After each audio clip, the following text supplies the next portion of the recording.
Assalamualaikum warahmatullahi wabarakatuh. Salam sejahtera bagi kita semuanya.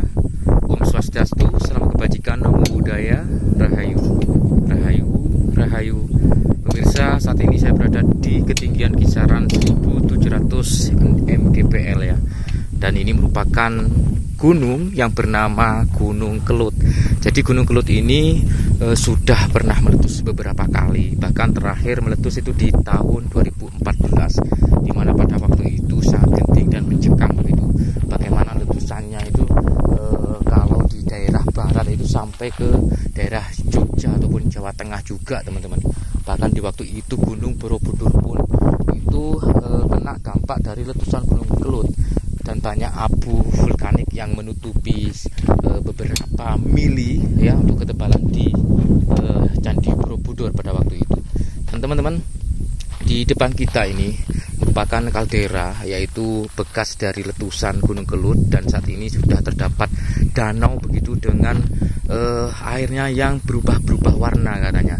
Ada kalanya itu berwarna hijau dan saat ini warnanya itu agak putih ya, dan juga ada warna coklat juga.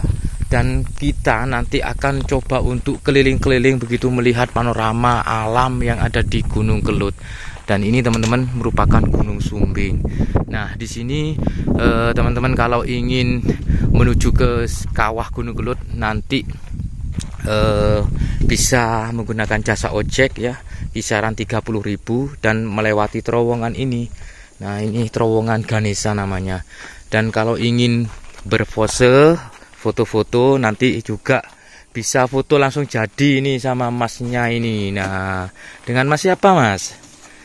Mas Irwan. Mas Irwan, ini kita coba bincang-bincang sama Mas Irwan ya. Jadi Mas Irwan ada partner atau sendirian di sini untuk? Partnernya banyak. Banyak. Iya. Oh, itu gantian atau gimana Mas? Itu kalau Sabtu Minggu kerja sama 6 orang. 6 orang. Satu hari, kalau di hari weekend itu rame ya Mas ya? Iya, rame. Cukup lah, intinya buat nyambung hidup, kasarannya begitu ya. Dan ini hasil jepretan dari Mas Irwan ya, Mas Irwan ya Mas ya. Iya. Nah, jadi kalau ingin prewedding, untuk dokumentasi prewedding, bisa nanti langsung ke Gunung Kelut menemui Mas Irwan. Ini kalau foto langsung jadi kisaran di berapa Mas tarifnya Mas? 10.000. 10.000 saudaraku, sangat murah meriah yo. Dan hasil jepretannya kayak gini, gila rek, wayu-wayu yo, ganteng-ganteng iki jebretane Mas Irwan iki. Piyo. Jadi ini dokumentasi pribadi Mas Irwan sendiri ya, yang untuk sampel ya Mas ya. Masya Allah. Piyo. Bene ono iku apa jenenge wajah pemirsa ini yang kena kamera saat ini. Ini kenang-kenangannya. Masya Allah. Oke. Mas, Gunung Kelut itu meletus di kisaran tahun berapa itu yang terakhir ini? 2014. 2014. Itu waktu itu Mas Irwan ada di sini enggak? Iya, di sini, tapi kan dihimbau dari bawah. Oh, dihimbau. Iya, harus meninggalkan tempat ini. Itu pagi udah. Waktu siaga keberapa itu? Siaga 3. Darurat ibaratnya. Darurat. Oke. Dan apa yang terjadi waktu itu? Kan Mas Irwan kan mengalami sendiri ya waktu itu, istilahnya mencekam, genting juga itu. Iya. Bahkan katanya itu saya sempat melihat itu ada seperti kilatan-kilatan petir juga ya Mas Irwan. Gimana kondisinya pada waktu itu? Boleh diceritakan sedikit enggak? Ya, sekitar sini rumahnya hancur semua. Hancur semua. Iya. Oke. Ada korban juga enggak Mas? Kalau korbannya enggak. Enggak ya, karena memang sudah dihimbau oleh itu ya BMKG. Mas, di situ kan sebelum meletus itu ada anak tangga yang cukup tinggi itu. Iya. Berapa anak tangga kalau nggak salah? 600 anak tangga. Saat ini sudah hilang. Hancur semua. Karena letusan anaknya gunung kan hancur semua. Yang karena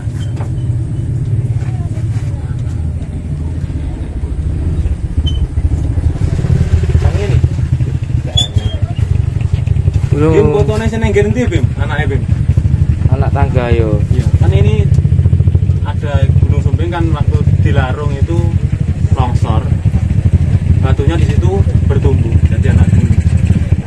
muncul anak gunung Iya. baru. Tapi melelehkan api. Oh gitu. Oke. Mas, katanya itu apa namanya danau Kawah Gunung Kelut ya. Kawah Gunung Kelut itu warnanya airnya katanya berubah-berubah. Iya, bisa berubah-berubah. Terkadang coklat, kadang bisa hijau. Mas, perihal dengan legenda tentang adanya Lembu Suro itu memang sudah melekat di warga Iya. Kediri. Iya. Itu seperti apa itu legendanya itu? Mungkin ada sedikit yang diingat oleh Mas Irwan. Kalau di sini ya kan ada di bawah ada patungnya, lambangnya. Kalau orang Paguyuban sini setiap surat juga dikasih ritual untuk seperti itu. Sugo. Kayak punya hajat gitu dikasih pohon pisang raja gitu. Oke. Oke Mas Irwan, semoga sehat selalu dan dilancarkan rezekinya, dapat job yang banyak dari hasil fotonya. Oke, terima kasih Mas Irwan. Mas bareng. Oke teman-teman, jadi sedikit wawancara sedikit ya dengan Mas Irwan, sekaligus beliau adalah yang mempunyai stand foto langsung jadi. Nah ini teman-teman, jadi ini adalah beberapa dokumentasi dari Gunung Kelut, mulai dari tempo dulu ya, sebelum dan sesudah meletus. Jadi di sini bisa dilihat ya, ada foto-foto bagaimana perubahan yang signifikan dari keadaan Gunung Kelut yang dulu sampai sekarang. Oke, seperti itu. Dan memang untuk wisata Gunung Kelut ini banyak digemari karena memang suasananya ataupun keindahan di Gunung Kelut itu sangat-sangat indah sekali teman-teman. Masya Allah, itu ada yang lagi foto-foto. Nah, oke. Saya mencoba untuk naik ya, menuju ke sebuah gunung, yaitu Gunung Sumbing. Nah, Gunung Sumbing ini selain dengan gunung yang merupakan gunung batuan ya, nah seperti itu. Nah itu teman-teman, jadi di beberapa bagian ataupun di beberapa sisi dari Gunung Sumbing itu banyak sekali penampakan ataupun menyerupai ya wajah-wajah makhluk mitologi. Nah itu tukang ojek lagi nyantai ngopi. Nah, mantap sekali. Oke, nah itu loh teman-teman. Bentar ya, saya coba pakai mode yang agak terang dulu. Bentar. Nah di situ teman-teman, itu ada sebuah penampakan begitu ya. Jadi di beberapa sisi dari Gunung Sumbing itu ada penampakan sosok makhluk mitologi, ada penampakan wajah, bahkan juga ada berupa penampakan hewan begitu ya teman-teman. Nah selain juga Gunung Kelut yang kawahnya dianggap tenang begitu, namun di sisi lain kawah tersebut berbahaya juga. Jadi kawah itu ternyata bukan merupakan air yang dingin begitu teman-teman. Jadi kawah itu ternyata itu panas. Nah buktinya adalah yang ada di hadapan kita saat ini, di situ ada semacam ada kepulan asap yang dari bawah. Jadi kepulan asap itu merupakan hasil dari pembuangan kawah Gunung Kelut yang dibangun oleh Belanda pada waktu itu, merupakan sebuah apa ya istilahnya itu pembuangan air ya, yang memang tujuannya itu untuk membuang air ataupun kawah Gunung Kelut. Jadi panas, itu ada kepulan asap di situ teman-teman. Nah di bawah situ, jadi sangat berbahaya. Namun di sisi lain, di kala-kala tertentu itu memang ada orang begitu yang ditugaskan, bukan ditugaskan sebetulnya, tapi bagian dari juru kunci Gunung Kelut, namanya Abdul Kelut. Beliau itu memang kalau ada acara yang sangat-sangat penting begitu, seperti larum istilahnya kalau orang Jawa, ataupun sesajen ya, memberikan sesajen begitu kepada Gunung Kelut, maka Mbah Dul Kelut itu bisa nanti turun dan masuk ke dalam kawah. Namun itu harus juga memerlukan kondisi-kondisi tertentu, tidak sembarangan waktu begitu teman-teman. Nah, di sini saya mendapatkan sebuah batu yang cukup besar. Nah, seperti ini. Dan ini batu satu-satunya yang berada di hamparan pasir di sekeliling kita saat ini. Nah, jadi pemandangannya itu seperti itu teman-teman. Nah, Masya Allah. Oke, kita akan naik ya. Kita akan naik melihat lebih dekat lagi ke Gunung Kelut, tapi di posisi atas ya. Kalau puncak Gunung Kelutnya sendiri itu jarang kelihatannya. Apa ya, sering ditutupi kabut.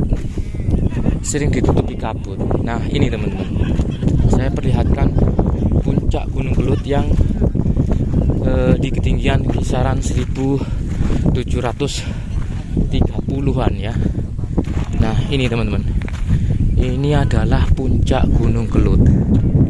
Nah, saya coba zoom ya. Jadi puncak Gunung Kelut itu jarang kelihatan, sering ditutupi kabut.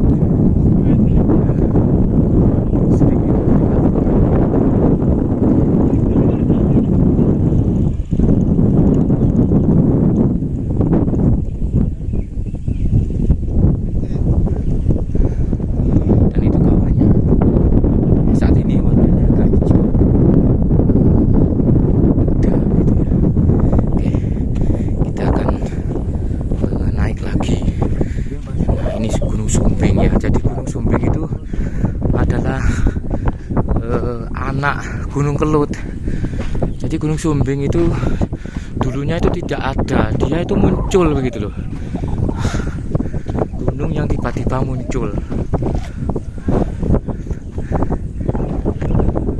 Ketika Gunung Kelut itu meletus, maka gunung ini muncul, tiba-tiba muncul. Namanya saat ini dikasih nama Gunung Sumbing. Oke. Ya Kang. Sing dimaksud anak Gunung Kelut, gunung yang tiba-tiba muncul itu mana? Bukan ini dah? Bukan? Ya kan? Gunung Sumbing ini kan ya. Jadi ini gunung ini merupakan gunung yang tiba-tiba muncul teman-teman. Loh, makanya dinamakan Gunung Sumbing. Kenapa dinamakan Gunung Sumbing? Karena Sumbing itu apa boleh ngarani cuklek? Apa ya? Ngarani yo. Nah, gak utuh gitu loh teman-teman, patah istilahnya gitu. Sumbing itu patah. Nah, di situ ada jadi Gunung Sumbing itu bukan gunung yang sebagian besar dari tanah, tapi dari batu. Sebagian besar batu. Ya, coba mendekat ya. Coba mendekat. Insyaallah. Dan ini saat ini berada di ketinggian 1700 saudaraku. Ya, kurang sedikit lah, karena ini saya berada di bawah, sedikit di bawah dari puncak Gunung Kelut. Saya coba naik, insyaallah.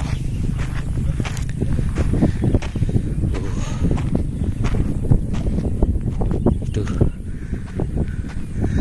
untuk cuaca mendung, untuk suhu sangat dingin.